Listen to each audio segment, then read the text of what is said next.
You know, I'm gonna be perfectly honest here. After I finished doing the stream for Eden Zero's latest chapter, I was honestly going to just. I'm gonna be perfectly honest here. After I finished doing the stream for Eden. Okay, minus whatever that was. Needless to say, I was just gonna sit here and go like, you know what? I'm gonna take a break, and then I'm gonna talk about chapter two probably on the weekend. But then I was like, the month's about to be over here anyway. So why not just use the time I have right now and actually go in and talk about chapter two? Because chapter three is going to be dropping probably in like a few weeks. And it's going to be a little interesting to see with what happens. But before I get to that, hey guys, what's going on? Lucky Cheese 7 is here today to give you guys my live stream discussion slash review on Boruto 2 Blue Vortex Chapter 2 or Boruto Naruto Next Generations Chapter 82. However y'all want to take this, pretty much we're in the second chapter of the time skip. And this chapter's I'm trying to figure out a right way to describe it because it's different. And when you look at how chapter one was done versus, say, how chapter two, pretty much this chapter is handled. And let's just go ahead and dive right into this. That way I don't waste a lot of time here.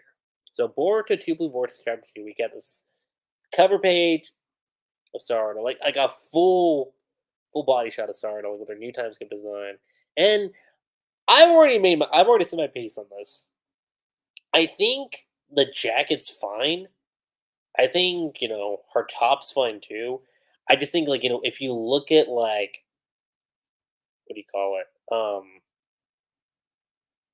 Her, like, leggings, like, if you increase them up a little bit and her shorts were, like, a little bit, like, you know, like, covering up to her thighs, then I think for the most part, I think no one would have a huge gripe about, like, her design for the most part. I just think because of, like, how it's represented, it's like, really? But I'm gonna be fair.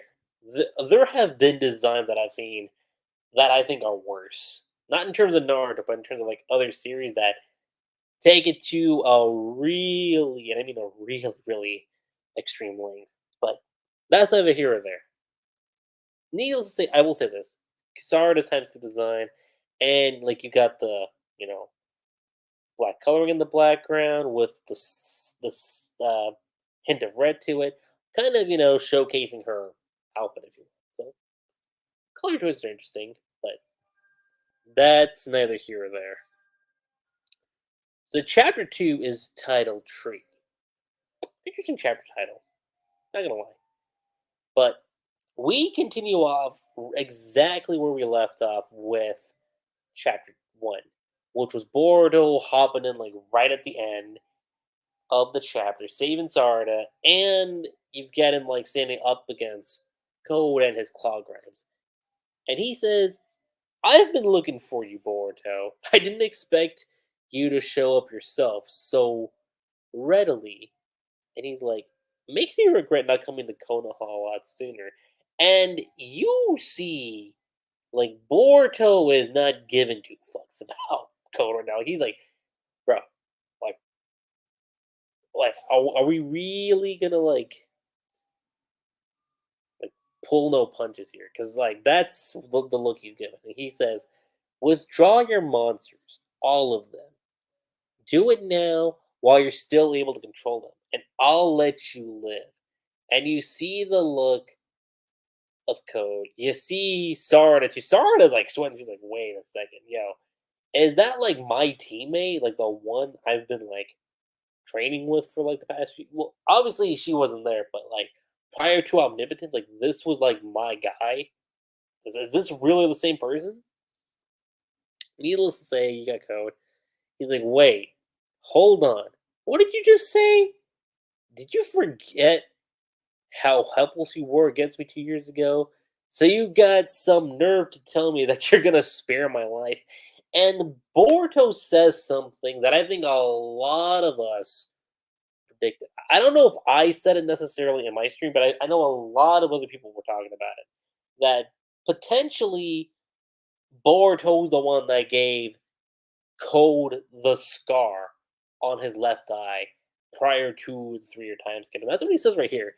He says, obviously you heard me. So hurry up and do it, or else you'll lose more than your left eye this time.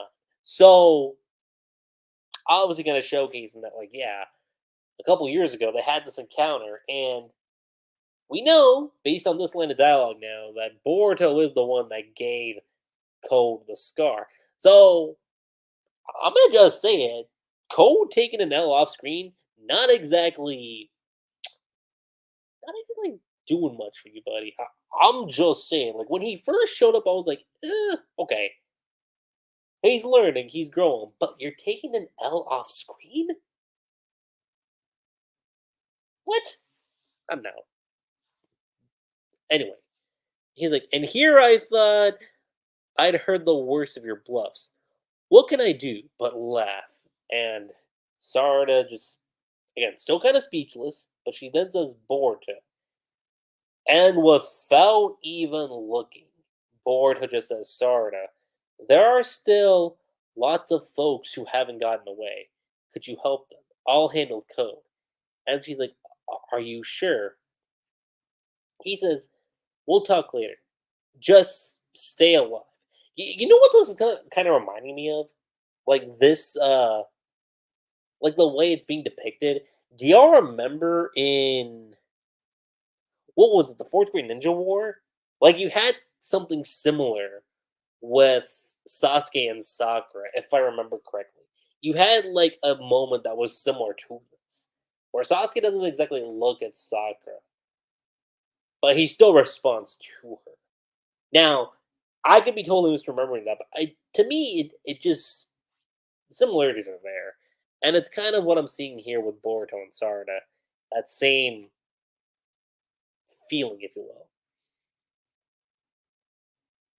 Also, considering the fact that Boruto has a katana too. Shoot. Anyway, get that. We'll stay alive, and then we cut over to Shikadai using shadow paralysis on the claw grimes. Chocho's there. Chocho's going in for an attack, which is not bad, to say the least. Eno Jean's on a bird, which Himo Warrior's on too, so he's like, wow. Or no, she's like, wow.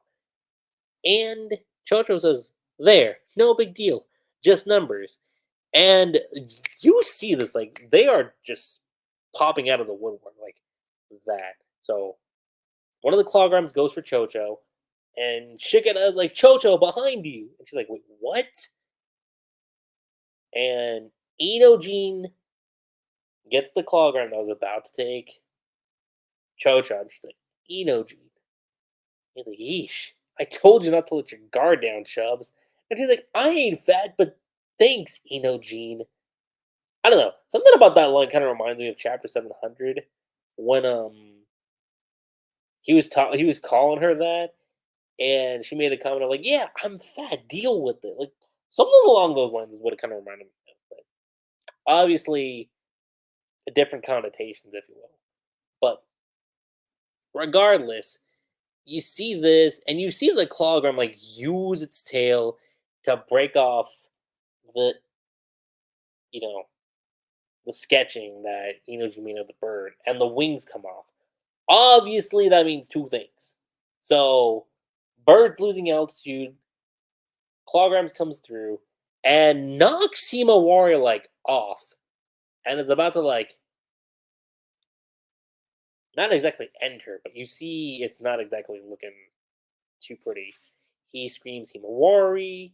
Shigadai notices this, and this is where Kawaki comes in. Kawaki rushes straight in, and he says, "Out of my way!" And he's like, "Kawaki." Himawari's like, "Big bro," but Eno coming in to save the day, which I know has caused what the Eno Hima ship. Like y'all can correct me on that, but that's a thing now, right? Like Eno Gene X Himawari. Like we going for that? Like, I'm not gonna say, yo, I'm going for the ship because to me, especially for Naruto, like at this point, like ship talk to me is like, ugh. But personally, it's like, all right, you know what? If we are ship teasing Ino G next Himawari, I mean, cool, it's fine. It's, but I'll say this: if we're gonna develop it, got no qualms against it. Though I don't know, I still see like brother sister vibes when it comes to them two also. But again, don't want to dive too heavily into it because, ugh, y'all know how the conversation goes. But Clawgram comes down, and you see it like growling. Kawaki's there next to Shikadai, Chocho, Inojin, Himawari, and Himawari's like, "Thanks, big bro."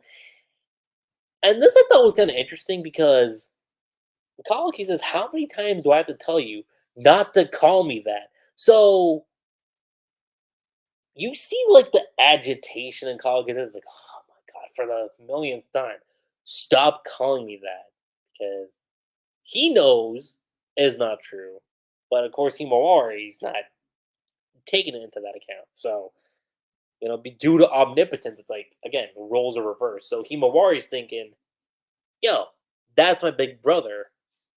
And I mean, to a degree, she's not wrong because Kawaki is, essentially one of her brothers for sure, but he's not adopted. Um, Due to omnipotence. Because before it was like, biologically, Boruto's her brother. And Kawaki's like just the guy that like walked in due to trauma.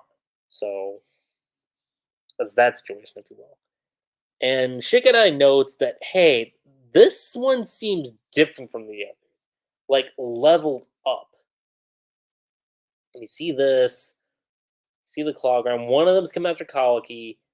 And like Kawaki, like he got his face planted like into the ground. She could have like Kawaki, and this Clawgram says one thing. He says Otsutsuki, and you see him like just growling his teeth, roaring and everything. And Shikadai says, "Get out of here, Kawaki! I can't hold it for long." To which Kawaki unveils his karma. Otsutsuki, eh? Being called out just pisses me off, and he like uses it, takes up the claw grime. There's still a few more. And again, they're still like just popping in and out due to like Code's abilities. And Shigena's like, oh, damn it, there's no end to them. Just how many are there? And he says, it doesn't matter. Because we're gonna slaughter every Ugh. Hearing lines like that gets me thinking back to something else, but every last one of them. You have Code, next to two of the claw grimes where Boruto's at. Actually, no, there's four because there's two behind Boruto also. And I'm not gonna lie, this I thought was kind of cool because one of them's like approaching Boruto.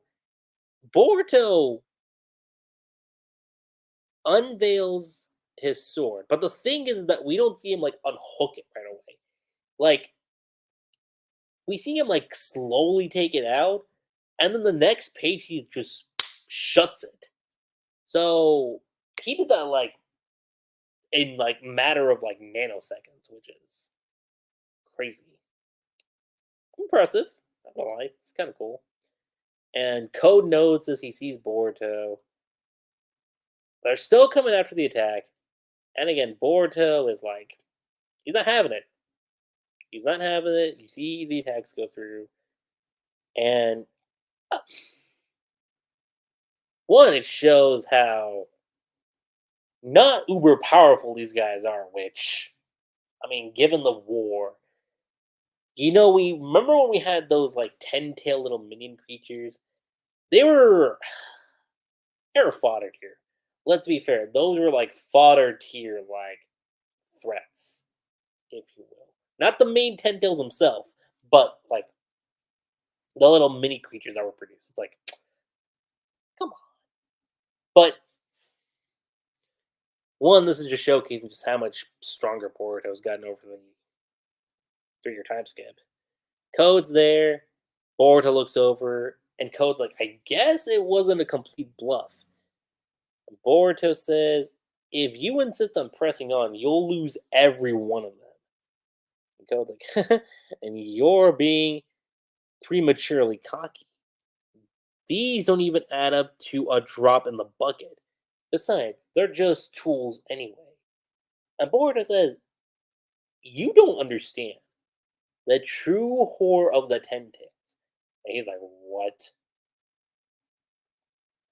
Which, interestingly enough, cut back over to Sarada. Sarada's the youngest one of them too. She's using Fireball Jutsu, going in for the attack, immediately uses Chidori, which, again, given the fact that she had a bit of a save at the end of the last chapter, it's like, really?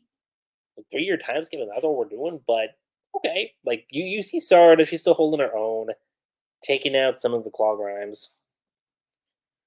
And you have a few of the civilians are like, wow, are you really just a Genin? Which, again, if I have to take a guess on this whole line of dialogue, I do think, without a doubt, when it comes to the anime, they'll say Sarada got demoted. I'm pretty confident about that. That when the anime does come, it's gonna be like, yo, you were a Chunin, but due to your actions, you're demoted. And that, to me, that's like the simple and most easy solution when it comes to Boruto, especially with Sarada being a Genin. But like I said, I get why she's a Genin. 'Cause, considering Naruto, he was a Genin, and he went all the way up to being Hokage despite his rank. So I feel like if again, allegedly Kishi's behind this, right? So I can kind of see the similarities and the correlation as to why you have Sara to be a Genin and wanting to strive to be a Hokage just like Naruto. So I get it. But and again, she brings up a good point here. It's like, so what does it matter what my rank is? And as that's about to go through, one of the Clawgrams gets up and is about to attack Sarada. And somebody decides to come through. It's like Uchiha behind you. And he takes the frontal blow to Sarada. He's like, huh?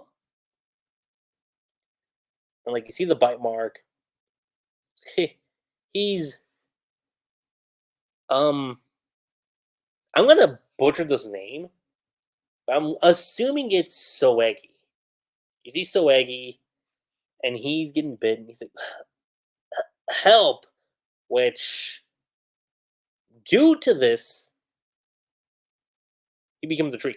Like, just from that one instant bite mark alone, he becomes a tree. And it's sort of like, is that a tree? Wha- And a few more of them are turning into that too. And she's like, wait, what the heck is happening? And Code says, I know plenty about Ten Tails. Obviously. They devour Otsutsuki. Well, in truth, they're beasts. They'll just instinctively bite anybody in their vicinity until they eventually run into an Otsutsuki. Boruto says, that might normally be the case, but these ones are different. Thanks to you enhancing them. It's ain't too late yet. You need to scrap them while you still hold the ring, or else we'll end up in the worst possible future for everyone. Which, again, given the flash forward sequence, I mean, Konoha's fate isn't exactly in the bright spot. Well, let's be perfectly real. Konoha is it's in a rough situation for sure. So again, we know the outcome of what happens based on the first chapter flash forward sequence. But how we get there though is still kind of like okay. And Code says, what of it? When a Ten Tails devours an Otsutsuki, it puts down roots and becomes a divine tree, leading to the planet's death. And my goal lies beyond that worst possible future. And Boruto further reinstates, I'll say this one more time, Code. I'll let you live. In return, guide me to where the main body of the. See, and this I thought was interesting. He says, guide me to where the main body of the Ten Tails is. So,